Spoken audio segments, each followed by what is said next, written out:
petak je u Dubaju završeno 43. izdanje GITEX Global, najvećeg tehnološkog sajma na svetu. Za 5 dana koliko je trajala manifestacija predstavilo se više od 3.500 kompanija. Iz Srbije bilo je 11 kompanija. Među njima i kompanija BRM kao jedina kompanija sa sedištem u Novom Sadu i Vojvodini. Bavimo se razvojem veštačke inteligencije. Imamo naše proizvode koji su trenutno lideri na nemačkom govornom području. Proizvodi su i aplikacije u automotivu na bazi veštačke inteligencije.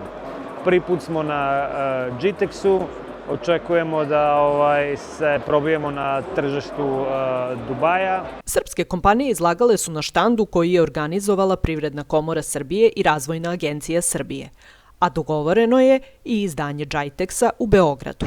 29. novembra nas već dolazi ceo tim njihov da u Beogradu razgovaramo o daljim pripremama i posvetit ćemo se na ovom novom događaju pre svega inovacijama, nekim novim tehnologijama u pronalaženju rešenja za kompanije i za biznise. I nadamo se već u prvom kvartalu, mart ili april sledeće godine imat ćemo jedan veliki GITEX događaj u Beogradu. Ovakve manifestacije prilika su za povezivanje najvećih tehnoloških kompanija sveta i najznačajnijih pronalazača, istraživača, programera i akademske zajednice, a cilj je unapređenje poslovanja, privrede, kulture, kao i društva u celini kroz moć inovacije.